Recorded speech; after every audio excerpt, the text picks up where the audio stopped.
السلام علیکم ورحمۃ اللہ۔ ترجمہ تفسیر القرآن الکریم، سبق نمبر 175، سورۃ النساء، پارہ نمبر 5، آیت 114 تا 115۔ اعوذ باللہ من الشیطان الرجیم۔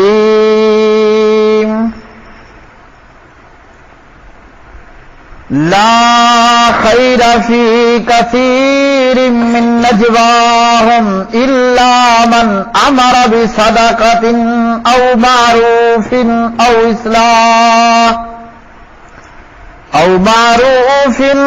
او اصلاح بین الناس ومن يفعل ذلك ابتغاء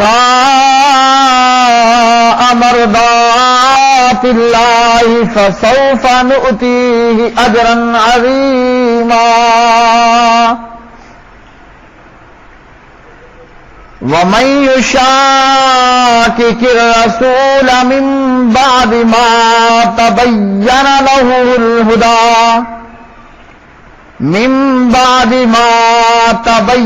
له الهدى ويتبع غير سبيل المؤمنين نوله ما تولى ونصله جهنم وساءت مصيرا۔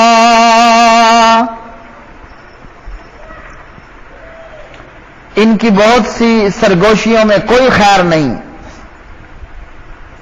سوائے اس شخص کے جو کسی صدقے یا نیک کام یا لوگوں کے درمیان صلح کرانے کا حکم دے، اور جو بھی یہ کام اللہ تعالیٰ کی رضا کی طلب کے لیے کرے گا تو ہم جلد ہی اسے بہت بڑا اجر دیں گے، اور جو کوئی رسول صلی اللہ علیہ وسلم کی مخالفت کرے اس کے بعد کہ اس کے لیے ہدایت خوب واضح ہو چکی اور مومنوں یعنی صحابہ کے راستے کے سوا کسی اور کی پیروی کرے، ہم اسے اسی طرف پھیر دیں گے جس طرف وہ پھرے گا، اور ہم اسے جہنم میں جھونکیں گے اور وہ بری لوٹنے کی جگہ ہے۔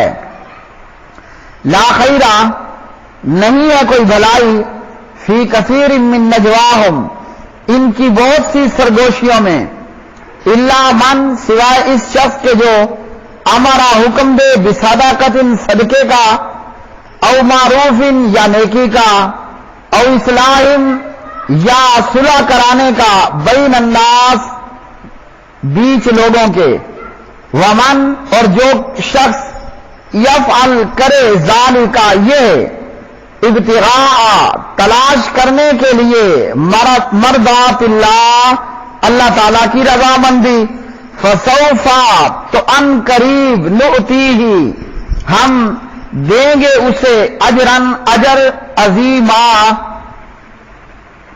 بہت بڑا۔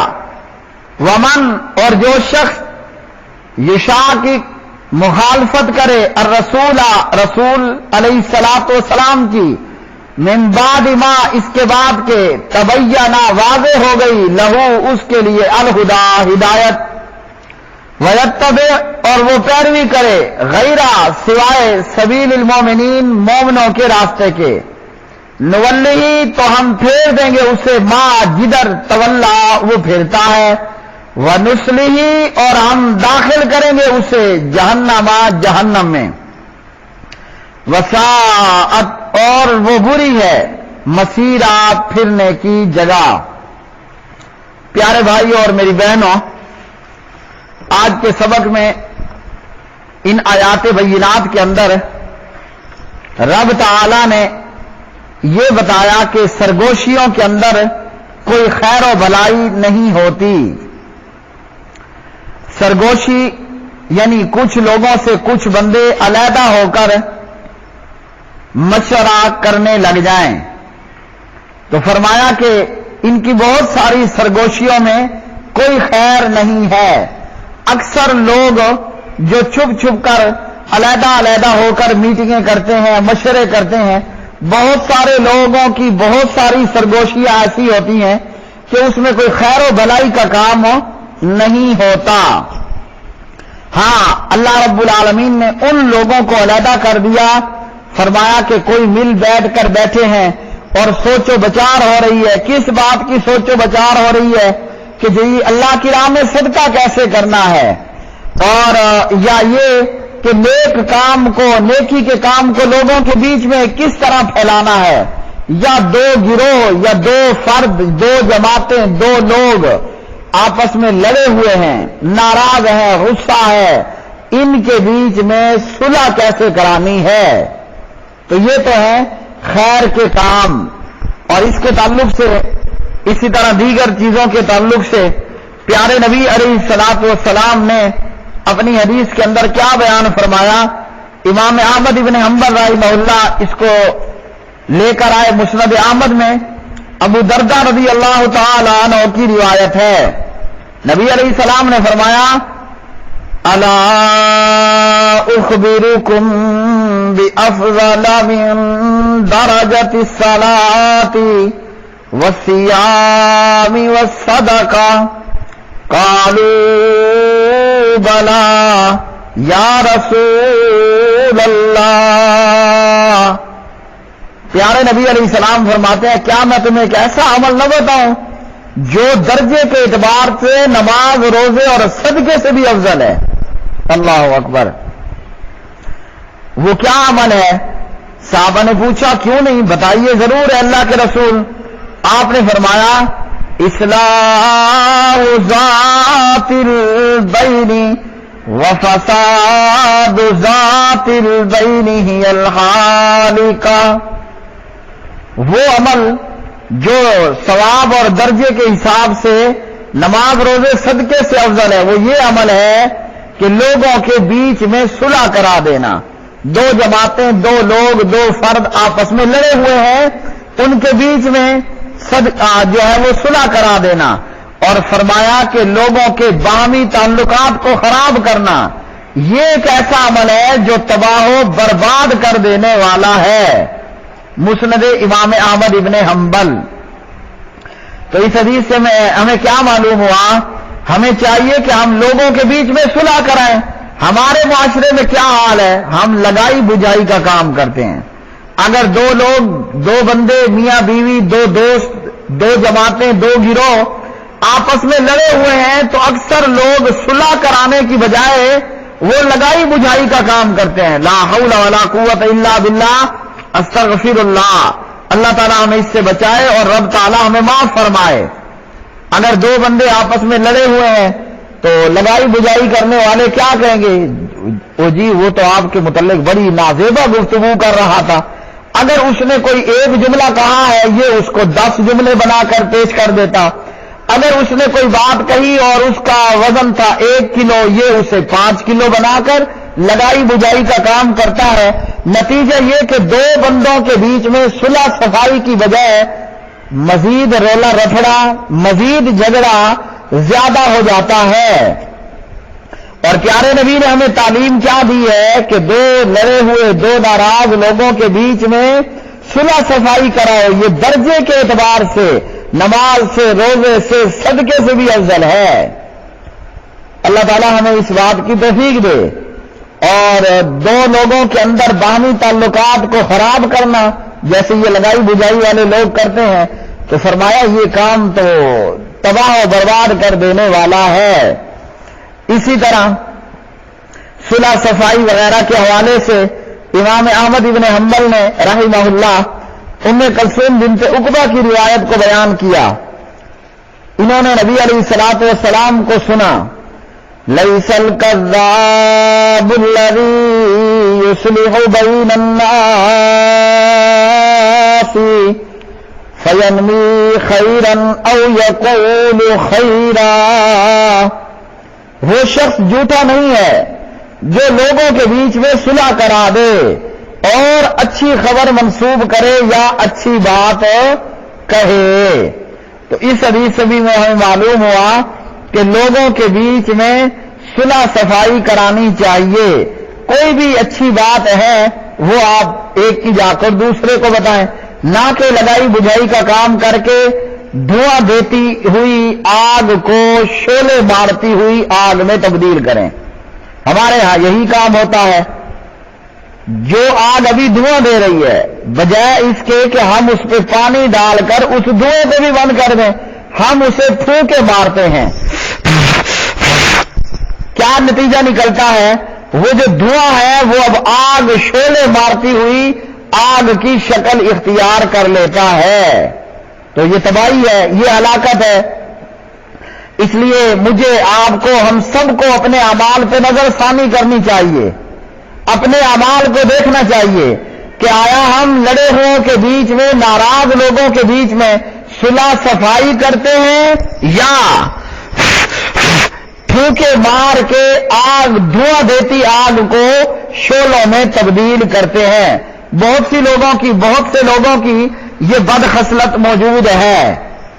دو بندے ہیں، میاں بیوی ہے، دو دوست ہیں، آپس میں ہو جاتی ہے ناراضگی، تو ایسے لگائی بجھائی کرنے والے اور پھونکے دینے والوں کے ان کرتوتوں کے کارن معمولی سی بات ایک بہت بڑے جھگڑے اور فساد کی شکل اختیار کر لیتی ہے۔ میں آپ کو یہاں بریکٹ میں بھی ایک بات بتا دوں، چھپکلی کو مارنا ثواب ہے۔ یہ چھپکلی جسے ہم سرائکی میں کٹ کرڑی کہتے ہیں، چھپکلی کا جرم کیا ہے؟ ابراہیم علیہ السلام کو جلانے کے لیے نمرود مردود نے آگ جلوائی۔ یہ چھپکلی جو انتہائی زہریلی ہے، یہ اس آگ میں جا کر پھونکے مارا کرتی تھی۔ کیوں؟ پتہ ہے؟ آگ اور تیز ہو۔ تو اس حدیث میں ہمیں نبی علیہ السلام نے کیا بتایا؟ اگر میرے لفظوں میں اس کا خلاصہ نکالیں تو وہ یہ ہے کہ دھواں دیتی ہوئی آگ پر پانی ڈالو، نہ کہ اسے پھونکے مار کے شعلے مارتی ہوئی آگ میں تبدیل کرو۔ ہمارے ہاں تو اکثر یہی ہوتا ہے، دو لڑے ہوں کے بیچ میں ہم لگائی بجھائی کر کے پھونکے مار کے اس معمولی مسئلے کو ایک بڑی شعلے مارتی آگ میں تبدیل کر دیتے ہیں۔ اگر اس دھوئیں پر اسی وقت پانی ڈال دیا جائے، کچھ اچھی باتیں کہہ کر دونوں کے بیچ میں صلح کرا دی جائے، تو یہ تو ہے شریعت اور اسلام کی تعلیم۔ اور رہ گئے دوسرے معاملات تو وہ سراسر فساد کی باتیں ہیں۔ اور اس آیت میں اللہ رب العالمین نے فرمایا جو بھی یہ کام اللہ کی رضا کے لیے کرے اللہ اسے اجر دیتا ہے۔ تو کیا پتہ چلا؟ نیکی کا کوئی بھی کام کرے، مقصد آپ کا اللہ رب العالمین کو راضی کرنا ہو، اور اگر آپ کا مقصد کیا ہے، کچھ اور ہے، مال و دولت، کوئی دنیاوی لالچ ہے، اللہ کے ہاں آپ کو پھینگا بھی نہیں ملنے والا، اللہ کے ہاں کوئی اجر نہیں ہے۔ نیکی کا کام کرنا ہے تو لوجہ اللہ، اللہ کے چہرے، اللہ کی ذات، اللہ کی خوشنودی کے لیے کرنا ہے۔ اور ہمارے ہاں کیا ہوتا ہے؟ یہاں بھی یہی حال ہے، یہ عمرہ کر رہا ہے، سیلفی بنا رہا ہے، یہ جمرات کو کنکریاں مار رہا ہے، تو یہاں بھی یہ سیلفی بنا رہا ہے، جناب یہ صدقہ خیرات کر رہا ہے، سیلفی بنا رہا ہے۔ غرض یہ کہ ہمارے ہر عمل کے اندر لوجہ اللہ کا جنازہ اٹھ چکا ہے، الا من رحم ربی۔ تو جو اللہ کے لیے، اللہ کی رضا طلب کرنے کے لیے کرتا ہے تو رب تعالیٰ اسے اجر عطا فرماتے ہیں، اور اللہ کا دیا ہوا اجر اتنا ہے کہ لوگوں کے دیے ہوئے کے ساتھ اس کا کوئی مقابلہ، کوئی موازنہ نہیں ہے۔ منافق لوگ راتوں کو بیٹھ کر الگ مشورے کرتے، بری باتیں سوچتے، خیر سے خالی وہ باتی ہوتے، اور بھلائی کی بات اور صاف ستھری بات کو چھپانے کی کوششیں ہوتی تھیں۔ تو اس طرح اللہ رب العالمین نے یہ ان لوگوں کا رد کر دیا۔ اسی طرح فرمایا جو کوئی رسول کی مخالفت کرے، اور اس کے بعد کہ اس کے لیے ہدایت واضح ہو چکی اور مومنوں کے راستے کو چھوڑ دے۔ پیارے نبی علیہ الصلوۃ والسلام کی مخالفت کرنا، اور مومنین سے مراد یہاں صحابہ کرام ہیں، مومنوں کے راستے کو چھوڑ دے۔ ایک ہوتا ہے مومن اور ایک ہوتا ہے مومن، دونوں میں فرق ہے۔ مومنوں سے مراد ہے صحابہ کرام رضوان اللہ علیہم مجمعین ہیں۔ بعض لوگ اپنے آپ کو مومن کہلواتے ہیں لیکن وہ مومن تو ہے، وہ مومن نہیں ہے۔ تو مومن سے مراد، مومنین سے مراد حضرت ابوبکر، عمر، عثمان، علی، معاویہ، عائشہ، حفصہ رضی اللہ تعالی عنہم اجمعین، آپ وسلم کی پوری جماعت صحابہ ہے۔ اور جو اللہ کے رسول کی مخالفت کرے اور صحابہ کے راستے کو چھوڑ دے تو پھر اللہ رب العالمین نے فرمایا پھر وہ جدھر کو جاتا ہے نا ہم اسے اسی طرف پھیر دیں گے جس طرف کو وہ پھرے گا۔ اور یہ مومنوں کے راستے کو چھوڑنے والا، رسول صلی اللہ علیہ وسلم کی مخالفت کرنے والا بلا آخر کہاں جاتا ہے؟ یہ بلا آخر جا کر جہنم کے اندر جو ہے وہ گر جاتا ہے۔ سبیل المومنین سے بعض علماء نے اجماع امت بھی لیا ہے، یعنی امت کے اجماع سے انحراف بھی کفر ہے۔ اجماع امت کا مطلب کیا ہے؟ وہ یہ ہے کہ کسی مسئلے میں امت کے تمام علماء و فقہا کا اتفاق ہو یا کسی مسئلے پر صحابہ کرام کا اتفاق ہو، تو یہ دونوں صورتیں اجماع امت کی ہیں۔ اور بندے کو چاہیے کہ نہ تو نبی علیہ السلام کی مخالفت کرے نہ صحابہ کے راستے کو چھوڑے۔ صحیح بخاری کے حدیث میں آپ نے فرمایا کل امتی يدخلون الجنة الا من ابى قيل يا رسول الله صلى الله عليه وسلم من يأبى قال من أطاعني دخل الجنة ومن عصاني فقد أبى رواہ البخاری۔ میری پوری امت جنت جائے گی سوائے انکار کرنے والے کے۔ فرمایا جس نے میری اطاعت کی تو وہ جنت میں جائے گا، اور جس نے میری نافرمانی کی اس نے جنت جانے سے انکار کر دیا۔ آپ وسلم کی اطاعت کرنے والا جنت میں جائے گا سوائے اس کے کہ جس نے انکار کیا، اور انکاری کون ہے؟ جو نبی علیہ الصلوۃ والسلام کا نافرمان ہے۔ اسی طرح یہ بتانے کی بھی ضرورت نہیں ہے کہ یہ جو مسلمانوں کے ہاں تقلید رائج ہو چکی ہے، اس تقلید کی ایجاد بھی صدیوں بعد ہوئی۔ نہ تو نبی علیہ السلام کی یہ تعلیم ہے، نہ ہی صحابہ کرام، تابعین، تبع تابعین کی یہ سیرت یا تعلیم ہے۔ وآخر دعوانا ان الحمد للہ رب العالمین۔